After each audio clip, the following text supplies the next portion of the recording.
그럼 오늘의 감동 스토리 시작합니다. 사연을 들어보니 자신의 신체 비밀이 혹여 들킬까 매일 맘졸이며 살고 있었던 핫산 왕자는 하필이면 가장 들키기 싫었던 눈엣가시, 그동안 돈 없는 나라라고 무시했던 한국인 팀장에게 들키고 말았고 결국 함께 한국행을 오는 최후의 선택을 할 수밖에 없었다고 합니다. 아랍에미리트 왕족이 삼성과 사업 체결을 하러 온 것은 13년 전인 2010년 청소년 시절 부모님을 따라 한국 땅을 처음 밟아본 아랍 왕족. 압둘라 핫산은 어느덧 30대가 되어 2023년 6월 한국을 다시 찾았습니다. 그런데 한국과의 기술 교류를 위해 온 아즈만 왕실의 고위 대표단이 카카오 재단과 네이버 본사를 방문하는 사이 핫산은 함께 출장 온 한국인의 부축을 받으며 따로 차를 타고 어디론가 가는데요. 제대로 걷지도 못하고 표정도 매우 불편해 보입니다. 안녕하세요. 저는 아랍에미리트에 사는 압둘라 핫산이라고 합니다. 저는 조상의 긍지를 받들고 전통적으로 혈통을 이어가고 있는 고귀한 아랍 왕족이죠. 아랍에미리트를 한 개의 나라로 잘 못 알고 있는 한국인들이 많다고 들었는데요. 아랍은 서로 다른 군주가 통치하는 7개의 토호국이 연합한 전제군주 국가입니다. 저희 왕족은 연합된 7개 부족의 왕족 중 하나로서 대단한 자부심을 가지고 있습니다. 세계 어느 나라 사람이건 모두 저희 왕족과 함께 일하는 것을 영광으로 생각하고 있고 그래서 어떤 조건이든 상대방 측은 받아들일 수밖에 없죠. 왜냐하면 저희와 함께 사업을 하는 것 자체가 메리트 있기 때문입니다. 좋은 조건으로 많은 지원을 아끼지 않으며 인센티브도 상당한 사업을 많이 진행하고 있어요. 저는 아랍 왕자답게 아랍에미리트가 조금 더 잘 사는 나라로 만들기 위해 열심히 노력하고 있습니다. 특히 아랍에미리트의 중책 사업인 두바이 도시계 발계획 사업에 많은 나라가 참여를 희망했는데요. 한국의 기술력은 아랍에서 이미 유명하고 증명도 다 됐기에 한국과 함께하기로 하고 추진 중입니다. 하지만 제 신경을 거슬리게 하는 사람이 등장하고 말았죠. 바로 한국에서 왔다는 박정환이라는 사람이었습니다. 박 팀장은 사업이 진행되면서 굉장히 깐깐한 태도로 저를 대했습니다. 보통은 왕족인 제 앞에서는 제 말을 최대한 듣고 제 지시에 따라 대부분 움직이는데 박 팀장은 고개를 빳빳하게 들며 본인의 요구사항을 당당하게 말했죠. 마음 같아서는 그냥 밀어붙이고 싶었지만 그가 말하는 말은 모두 설득력이 있어서 이를 추진하는 각국의 프로젝트 팀장들도 그가 말을 하면 고개를 끄덕이곤 했어요. 저는 많은 금액을 투자해 직원들을 교대 근무로 돌려서 빨리 건물을 올리고 싶었습니다. 곧 있으면 라마단 기간에 들어가기 때문이죠.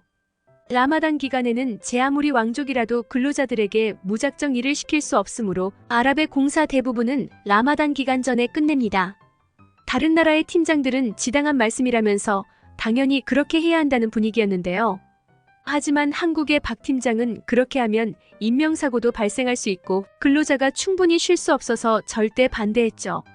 충분한 휴식을 제공해야 일의 능률이 올라갈 수 있다고 했습니다.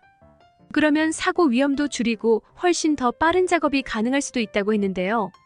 이미 두바이의 신도심에 있는 부르즈 할리파라는 세계에서 가장 높은 163층의 건물을 국의 삼성물산에서 지었기 때문에 그의 말을 무시할 수가 없었습니다. 설득력 있는 박 팀장의 주장에 각 나라 팀장들은 물론 저희 아랍 직원들까지 모두 그의 말에 반대할 수가 없었습니다. 실력까지 갖춘 한국인이 그렇게 논리적으로 말을 하니 저는 어쩔 수 없이 그의 말을 들을 수밖에 없었습니다. 하지만 속으로는 열불이 났습니다. 미개한 일본의 지배를 받던 분단 국가에서 온 팀장이란 녀석이 주제도 모르고 설친다고 생각했습니다. 저와 나이도 비슷해 보이는데 제가 하는 모든 일에 사사건건 시비였죠. 안 그래도 다른 일 때문에 무척이나 스트레스를 받았던 저는 사업을 진행하는 과정에서 화를 내는 일이 많아졌습니다. 특히나 오랫동안 앉아있는 회의가 있는 날에는 최대한 빨리 끝내고 그냥 제 사무실이나 집에 들어와서 누워서 쉬고 싶었죠. 박 팀장 때문이기도 하지만 사실 요즘 엄청난 스트레스에 시달리고 있는 이유는 바로 제 피똥 때문이었습니다. 몇 달 전부터 대변을 보기가 힘들어지더니 변비 증상이 심해졌고 이제는 급기야 치질 증상까지 보이고 있었습니다. 건조하고 더운 기후 때문에 제 증상은 나아질 기미가 보이지 않았습니다. 실내에서는 에어컨을 충분히 틀어서 괜찮을 것 같지만 에어컨만 계속 쐬다 보면 건강이 더욱 나빠지는 것 같은 느낌을 받았어요. 저희 왕족들 사이에서 이런 경우가 처음이라서 사촌들과 부모님, 어른들 모두 당황을 많이 했습니다. 무엇보다 제가 이런 병을 앓고 있다는 것을 직원들이나 다른 나라 사람들이 알면 무척이나 망신스러운 일이기 때문에 더욱 죽을 맛이었습니다. 겪어본 사람들만 알겠지만 매일매일 너무 신경 쓰여 미칠 지경이었습니다. 증상이 조금씩 다른데 어떤 날은 휴지에 갈색이 묻어나오기도 하고 어떤 날은 항문이 찢어질 것처럼 따갑기도 합니다. 사연을 듣고 계신 분들께는 죄송하지만 증상을 표현할 방법이 없어요. 그러나 이러한 저의 고통보다도 더 고통스러운 것은 대외적인 활동을 할 때도 이 통증이 지속되는 것이었습니다. 앉을 때도 편하게 앉을 수가 없고 제 말에 사사건건 시비를 거는 박 팀장과의 기 싸움에서 밀릴까봐 아픈 내색조차 할 수가 없었습니다. 심지어 저는 왕족으로서 터번을 꼭 쓰고 있어야 해서 매일 땀이 비 오듯이 흘렀습니다. 차마 전국적으로 비밀이 새어나갈까봐 병원을 쉽게 찾아가지도 못했죠. 왕족 주치의가 있어서 매일 진료를 받고 있긴 하지만 약으로 치료할 수 있는 것은 다 했고 이제 계속 심해지면 수술밖에 없다고 했습니다. 이런 제 사정도 모르고 한국의 박 팀장은 매일 저를 괴롭혔습니다. 도시개발계획 사업을 위해서는 관리 감독이 매우 중요하다면서 최종 결정권자가 적어도 23일에 한 번은 반드시 시찰을 다녀야 한다고 했습니다.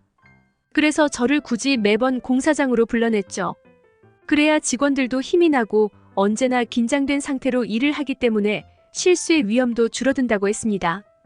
그리고 이렇게 신경을 쓰면서 작업을 하고 있다는 것을 아랍에미리트 사람들에게도 널리 알려줘야 한다면서 한 번씩은 기자까지 대동했죠.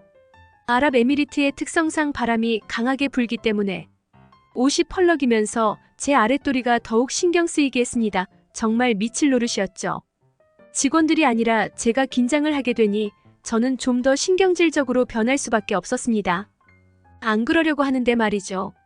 저를 자꾸 불러내는 박 팀장에게도 계속 신경질적으로 대했지만 그는 사람들 앞에서 서글서글한 웃음을 지어 보이며 직원들을 향해 매번 이렇게 직원들을 직접 격려하는 대단한 왕족이라며 저를 치켜 세워줬죠.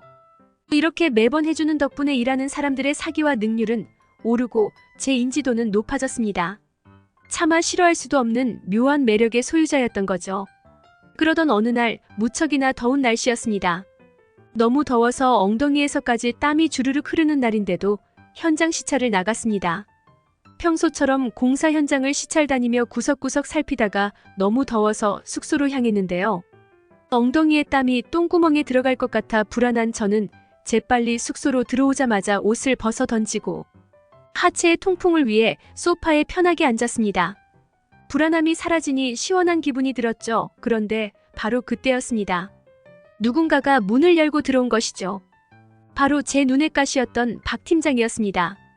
박 팀장은 제게 할 말이 있다면서 저를 향해 따라오던 중이었는데 제가 엉덩이에 너무 신경을 쓰고 있던 나머지 그가 오는지도 모르고 바지를 벗고 소파에 앉아버렸던 것이었죠.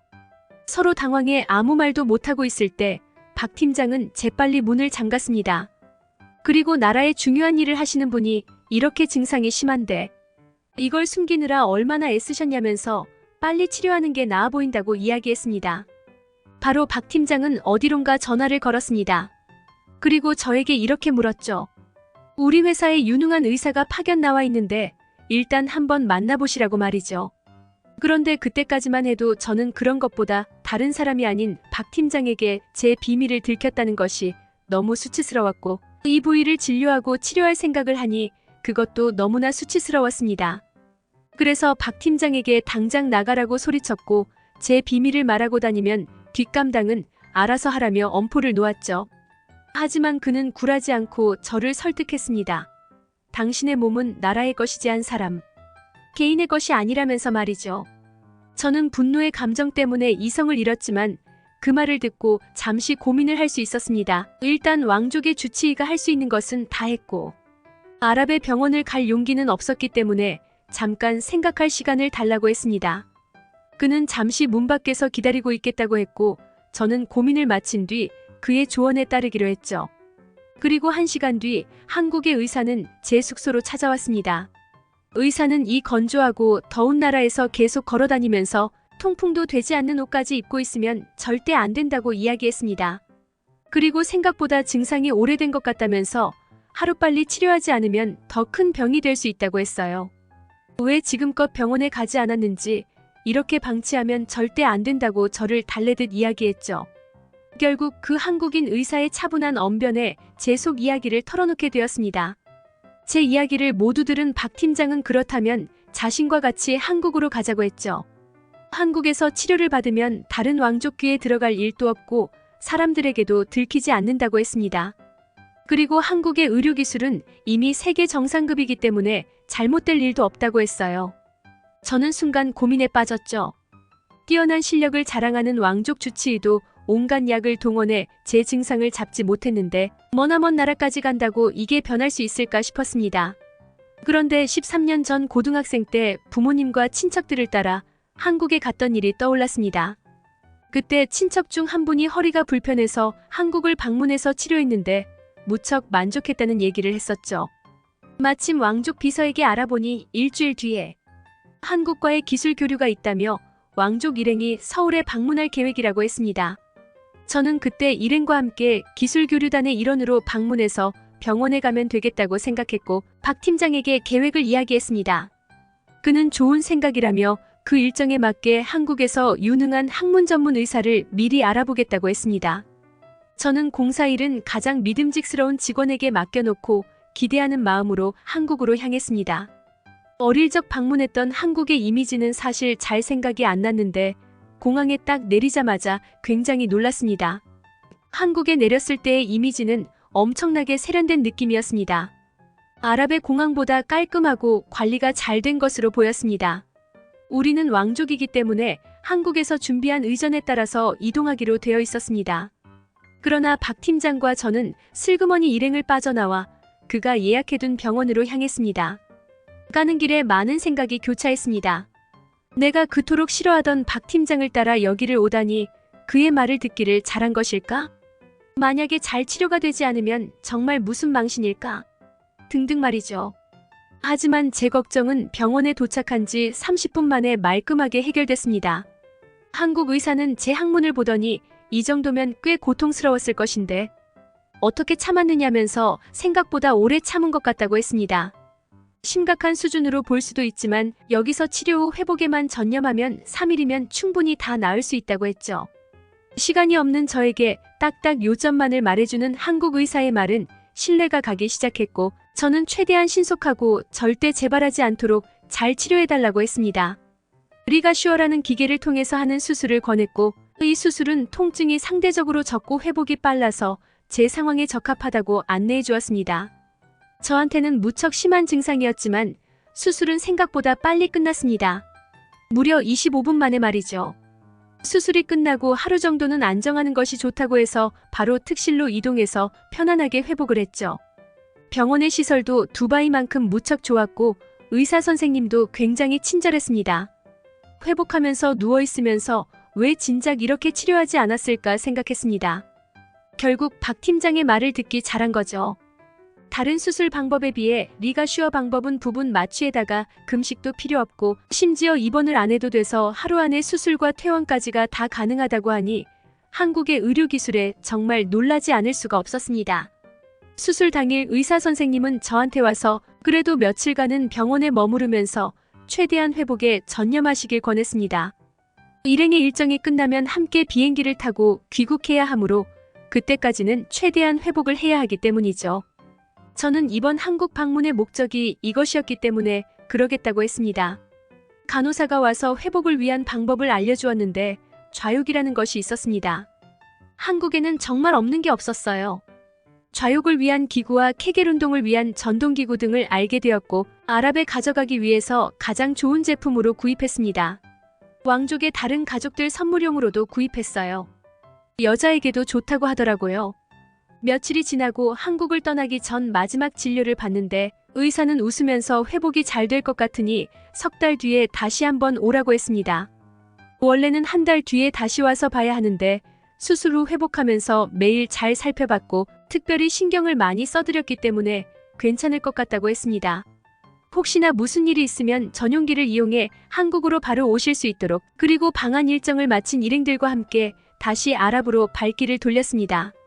그 후 석 달 뒤, 이제 정상적인 생활이 가능한 저는 한국 병원을 방문할 때 온갖 과일들과 먹거리를 챙겨갔습니다. 걸음걸이는 가벼웠고 한국의 9월 날씨가 너무 좋아 여행을 겸해서 방문했던 터라 기분도 무척 좋았습니다. 불안했던 제게 새 삶을 선사해준 박 팀장과 한국의 병원에 너무도 감사한 마음과 함께 그동안 한국이란 나라를 무시해서 한편으론 무척이나 부끄럽기도 했죠. 항상 신경질을 부렸던 박 팀장에게도 말이죠. 병원과 박 팀장에게 모든 것을 해주고 싶었던 저는 방법을 물어봤고 원하는 것을 말하면 다 해주겠다고 했습니다. 병원은 그저 자신들의 일을 했다면서 수술비로 충분하다고 요청을 했습니다. 200 옆에서 듣고 있던 박 팀장은 그러면 아랍 아즈만 왕족의 이름으로 기부금을 주면 어떻겠냐고 했고 그러면 한국과 아랍의 우호관계 증진과 왕족의 이미지에도 도움이 될 것이라고 했습니다. 저는 또 한 번 박 팀장의 식견에 놀라움을 금치 못했고 기꺼이 그 자리에서 300만 디르함, 한국 돈으로 약 10억 6천만 원을 송금했습니다. 대신 제가 아닌 가족처럼 지내는 개인 비서를 잘 치료해줘서 기부하는 걸로 기부금 명목을 바꿔달라고 요청했습니다.